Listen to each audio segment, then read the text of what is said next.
Hallo liebe Freundinnen und Freunde der elektronischen Musik, Lukas hier aus den Science Studios. Wir sehen uns heute mal einen der ikonischsten Sounds der elektronischen Musik an. Und zwar geht es heute um den Reese Bass. Der Reese Bass ist ein 1988, also vor 34 Jahren, zum ersten Mal gehörter Sound. Und zwar in einem Track von Kevin Saunderson, aka Reese, daher der Name.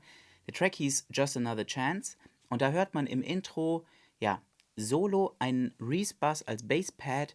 Und von dort ließ er sich super leicht upsamplen. Das wurde auch getan und hat Genres wie Jungle und Drum Bass erst so richtig in Gang gesetzt. Gemeinsam mit dem Amen Break zum Beispiel ist es einfach die DNA dieser Genres geworden. Und genau wie er in diesen Genres so zentral ist, ist der Reese Bass in allen anderen Genres trotzdem vertreten. Man hört ihn im House, man hört ihn im Techno, in Genres wie Future Garage oder so gehört er auch einfach ja, mit zum guten Ton. Und wir werden sehen, ein klassischer Reese Bass ist auch wirklich mit wenigen Handgriffen erstellt. Aber genauso simpel wie dieser Basic Sound zu kreieren ist, bietet er unglaublich viel Potenzial, mit Sounddesign Tipps und Tricks veredelt zu werden. Und so werden wir uns heute den Reese Bass in 3 unterschiedlichen Komplexitätsstufen angucken. Von ganz, ganz simpel und basic bis zu, ja doch, ziemlich vertrackt und Sounddesign-lastig. Ich werde meinen Reese Bass heute im Serum Wavetable Synth designen. Ihr könnt das allerdings in jedem subtraktiven Synthesizer machen, der mindestens 2 Oszillatoren hat, beziehungsweise pro Oszillator mindestens 2 Unison Voices. Das ist wichtig. Sub-Oszillator schadet auch nicht. Noise-Oszillator ist auch hilfreich. Gerade für die höheren Komplexitätslevel ist aber ein Wavetable Synthesizer wie der Serum definitiv empfehlenswert. Wenn ihr den Serum Wavetable Synthesizer so richtig in- und auswendig kennenlernen wollt, schaut mal bei uns im Shop vorbei, da gibt es nämlich jetzt den Ultimate Serum Guide, den habe ich für euch produziert und darin erfahrt ihr in 7 Stunden von mir alles, was es über diesen supermächtigen Wavetable Synthesizer zu erfahren gibt. Wir starten also jetzt mit dem ersten Komplexitätslevel des Basic Reese Bass. So, zu dem Zweck habe ich uns eine simple MIDI-Line geschrieben, F, As, G und S, über 4 Takte erstreckt, jeweils ein Takt pro Note.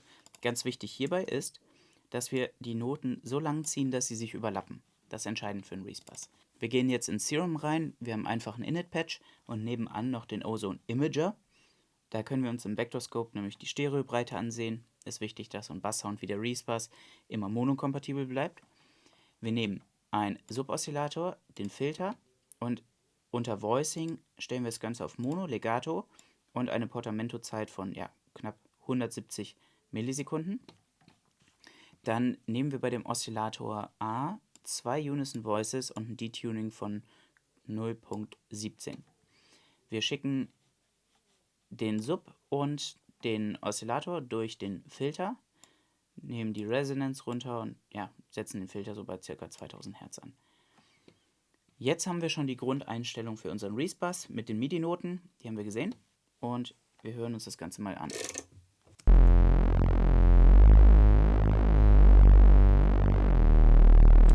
Jetzt haben wir schon diesen typischen tiefen Basssound einfach mit der Saw-Wave. Sub-Oszillator ist gefiltert und die Noten gleiten so schön von einer zur anderen. Jetzt können wir natürlich die Unison Voices noch vermehren. Wir können statt 2 einfach mal 7 nehmen.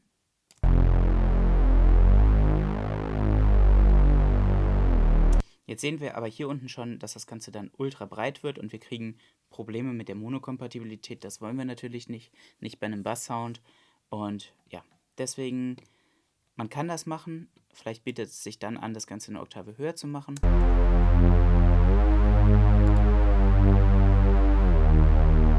Damit kommen wir jetzt schon zum zweiten Level des Reese Bass.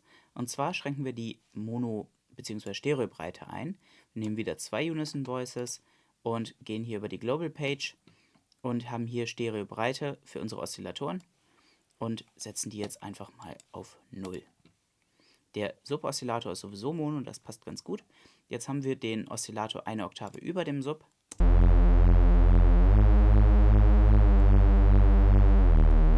Ja, und jetzt durch das Mono-Kollabieren, dadurch, dass wir den Oszillator quasi Mono gemacht haben, die Detune-Breite nämlich eingeschränkt haben, hören wir, da passiert jetzt so Phasing in diesem Oszillator, aber dadurch entsteht Bewegung, weil sich die Phasen einfach mit der Frequenz auslöschen und dadurch halt das Ganze in Bewegung versetzt wird.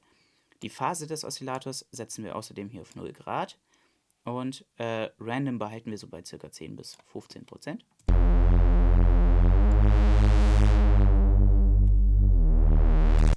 Jetzt kann es cool sein, das Key-Tracking zu aktivieren.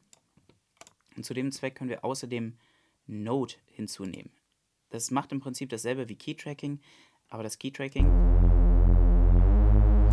dadurch, dass die Noten so nah beieinander liegen, hat es keinen großen Effekt. Und wir können uns den Bereich hier einschränken, in dem unsere Noten stattfinden. Das ist quasi hier unten die Eingangsachse und das ist das, was als Wert ausgegeben wird. Und das können wir jetzt hier wieder drauf auf Cutoff mappen.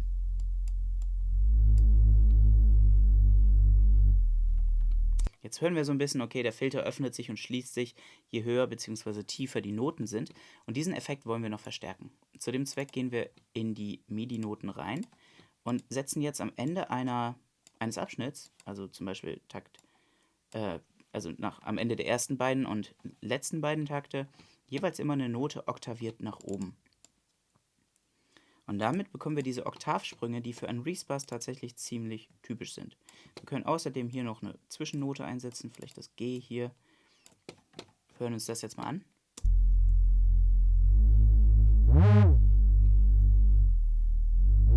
Und hier hört man jetzt sehr deutlich, wie der Filter sich öffnet, sobald diese Note nach oben ausreißt.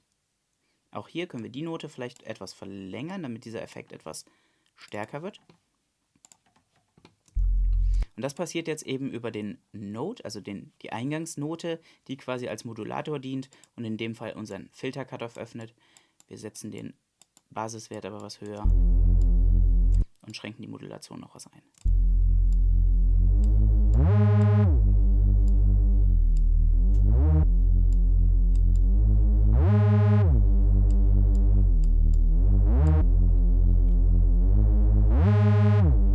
Ja, dadurch haben wir jetzt dieses typische Öffnen und Schließen des Filters, das bei einem Respass eben meistens an die Tonhöhe gekoppelt ist.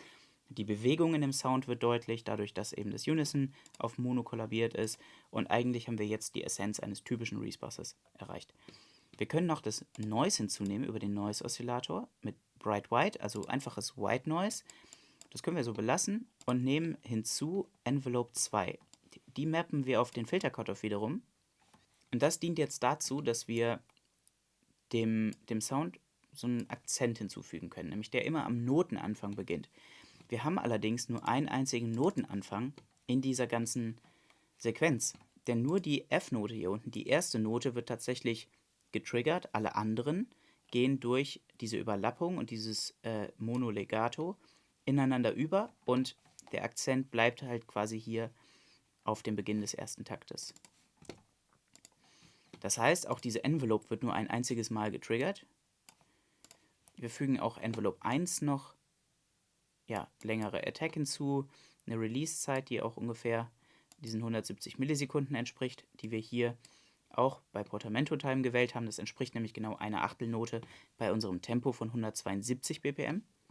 Und hier können wir auch ein bisschen Sustain zurückfahren. Wenn wir das Ganze jetzt gemappt haben, Envelope 2 auf den Cutoff, dann ist es noch wichtig, dass wir unser Noise mit durch den Filter schleifen.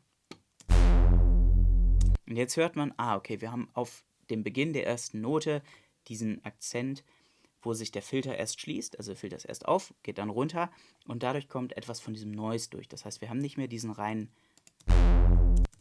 Saw-Charakter von dem Sound, sondern dieses White Noise obenrum kann auch wirken.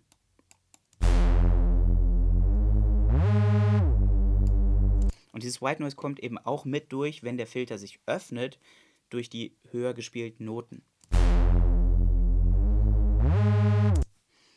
Und damit haben wir jetzt eigentlich auch das zweite Level unseres Respass abgeschlossen und können jetzt uns auf die FX-Seite, also zu den Effekten, bewegen und in unseren Sound jetzt mal richtig schön eingreifen, indem wir Distortion und Filtering hinzufügen. Auf der Effektseite nehmen wir als erstes die Distortion hinzu und schieben unseren Sound da zu 80-85% rein.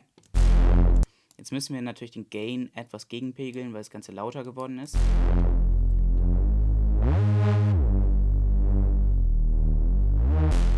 Wir hören direkt, dass auch die Bewegung in dem Sound, die durch dieses Phasing, durch die zwei Monostimmen passiert, durch die Distortion verstärkt wird.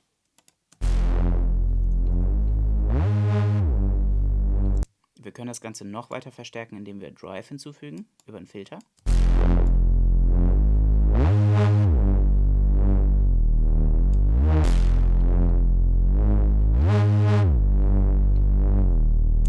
Gerade dieses Ausreißen dieser höheren Noten kommt richtig gut zur Geltung. In diese Obertöne, die wir jetzt auch durch die Distortion erzeugt haben, können wir jetzt mittels eines Filters nochmal richtig schön einschneiden. Und das machen wir über einen Notch-Filter. Wir nehmen Notch 12 unter der Normal-Sektion hier. Und wenn wir den jetzt einfach mal rumbewegen,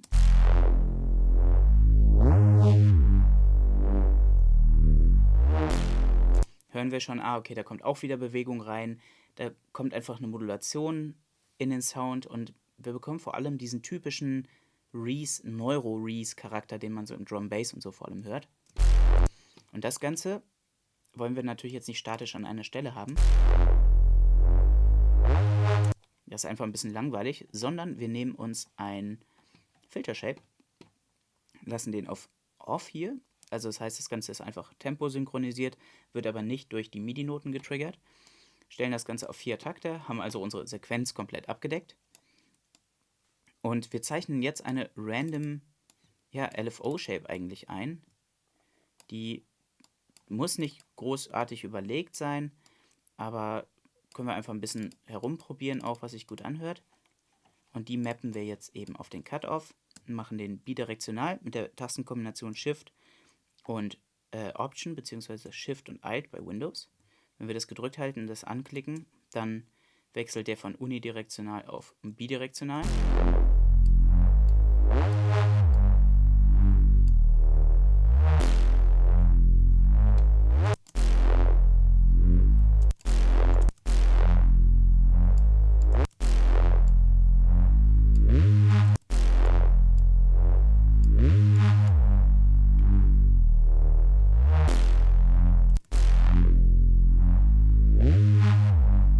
Und jetzt hören wir, wie dieser Notch-Filter, der in die Obertöne, die wir kreiert haben, reinschneidet, sich so richtig schön dadurch bewegt.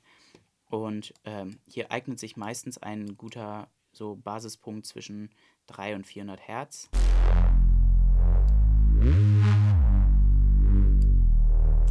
Wenn uns das an Obertönen nicht reicht, was wir hier durch Distortion und Noise und den Oszillator zusammenkriegen, dann können wir natürlich entweder den Filter weiter öffnen.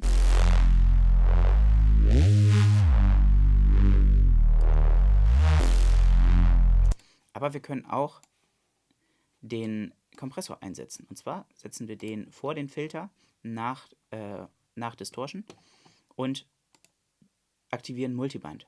Und dadurch haben wir quasi ein OTT, also das Preset aus dem Ableton Multiband-Kompressor. Und der zerquetscht eigentlich alle 3 Bänder, Höhen, Mitten und Tiefen, komprimiert die sehr, sehr stark und hebt dadurch vor allem die Höhen noch weiter an. Wir brauchen aber eine Ratio, die nicht 4:1 entspricht, sondern eher 1,5:1 und müssen ein bisschen Gain hinzufügen.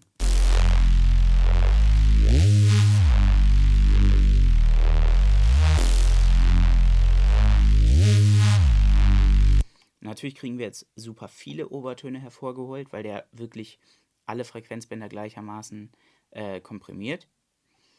Wir müssen außerdem vorsichtig sein, dass ein Multiband-Kompressor immer die Phase, gerade im Bassbereich, ziemlich durcheinander bringt und uns ein bisschen Charakter auch verloren geht. Deswegen ist es ja nicht empfehlenswert, den Mix irgendwo zwischen 100 und 0% einzusetzen, weil dadurch die Phase halt noch weiter irritiert wird, weil eben beide Signale gemischt werden. Deswegen sollte man das Ganze, wenn dann, auf 100% belassen und vielleicht eher mit der Threshold anpassen.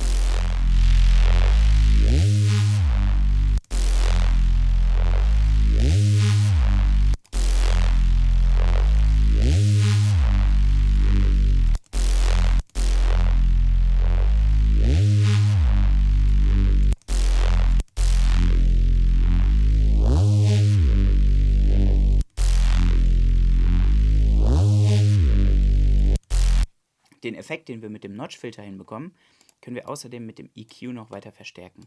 Auch hier haben wir die Möglichkeit, quasi einen Notch-Filter einzusetzen, nämlich über den Peak-Modus hier ziehen wir den Gain einfach runter und können einfach eine weitere Automation hinzunehmen, die wir auf auf diesen Notch mappen. Und auch hier wieder 4 Takte eingestellt, Mode Off und einfach hier hingepatcht.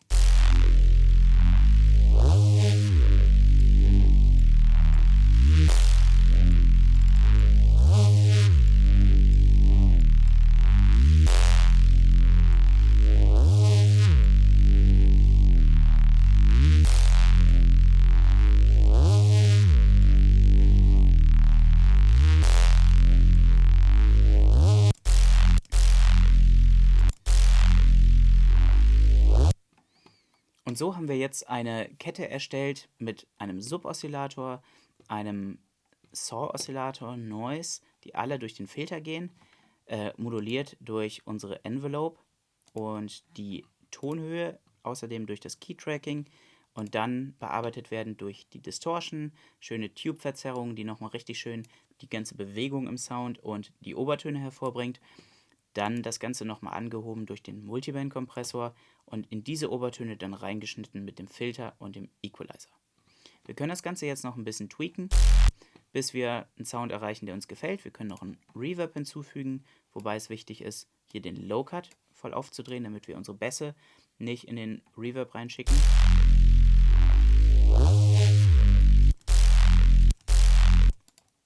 Und außerdem könnten wir statt unseres Sub-Oszillators unseren Oszillator B aktivieren. Hierbei belassen wir auch die Oktave 0, während wir hier +1 haben und wählen Analog BD Sign, gehen mit der Phase runter, Random auch runter, nehmen aber auch hier 2 Unison Voices, aber ein Detuning von 14 zum Beispiel. Und dann haben wir quasi auch nochmal einen verstimmten Oszillator, aber im Subbereich.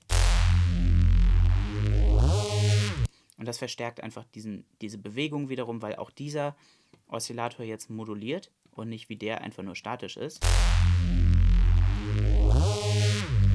Und mit Blick auf unseren Imager und unser Spektrum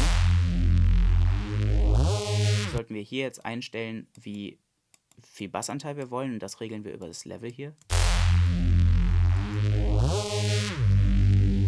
Allerdings muss man hier aufpassen, denn das Ganze geht ja in die Tube Distortion. Das heißt, wenn wir von dem Sub-Anteil 4 wegnehmen, dann fehlt uns einiges an Energie, was hier verzerrt wird und zu Obertönen führt.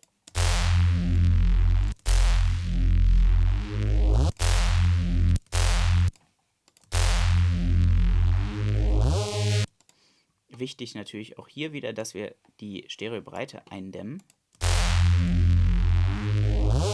Und auch hier hören wir jetzt direkt wieder, okay, jetzt kommt die Bewegung ins Spiel, die natürlich nicht gegeben war, als das Ganze noch auf 100% Stereobreite war.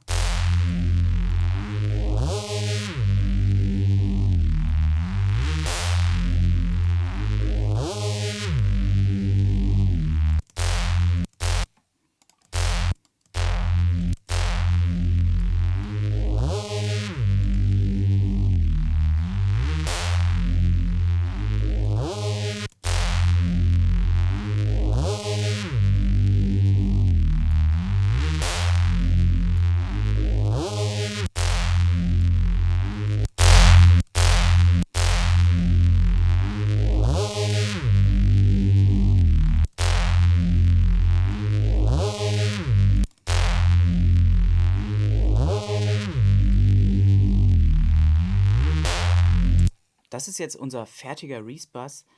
Von dem Punkt an könnt ihr natürlich noch viel weiter arbeiten, aber das würde dieses Tutorial jetzt einfach überfrachten. Es lassen sich ganz, ganz viele andere Effekte noch unterbringen, also ihr könnt noch mit Phaser, Chorus oder Flanger noch arbeiten. Allerdings hier auch immer die Stereobreite im Auge behalten, die sehr, sehr wichtig ist, die wir hier schön eingegrenzt haben. Also wir sind wirklich komplett mono. Allerdings könnt ihr all die Sachen, die wir jetzt hier schon gewählt haben, natürlich noch tweaken und nach eurem eigenen Ermessen anpassen. Ihr könnt eure LFO-Shapes einfach so gestalten, wie ihr möchtet. Ihr könnt andere Modulatoren hinzufügen, vielleicht mit Node nochmal eure Notch-Filter und den EQ hier in Bewegung versetzen. Vielleicht nochmal einen Low-Pass anwenden und auch nochmal automatisieren. Natürlich kann man sich all die Parameter auch wunderbar auf einen Hardware-Controller mappen und das Ganze richtig schön ja, in einem Jam einfach aufnehmen oder für sich gestalten. Ihr habt aber in diesem Tutorial hoffentlich gesehen, welche unterschiedlichen Level man in einem Respaz an Sounddesign anwenden kann. Der erste Respaz eignet sich wunderbar als Basspad einfach im Hintergrund in einem Break und um einfach ja, seine Synthpads zu unterstützen oder einfach so ein schönes, tiefes Bassbett zu erzeugen. Das dritte Level an Komplexität ist viel eher geeignet für einen Drum-Bass-Track oder so, wo so ein Bass auch mal ein Hauptdarsteller ist oder vielleicht nur für einen Moment so als Synth-Shot irgendwo auftaucht. Allerdings gehört der viel weiter in den Fokus und nicht so sehr in den Hintergrund. Ich hoffe, dass ihr aus all dem hier Lehrreiches habt mitnehmen können und ich freue mich sehr, das nächste Mal vor der Kamera zu sein und verabschiede mich jetzt für heute und sage ciao, bis bald.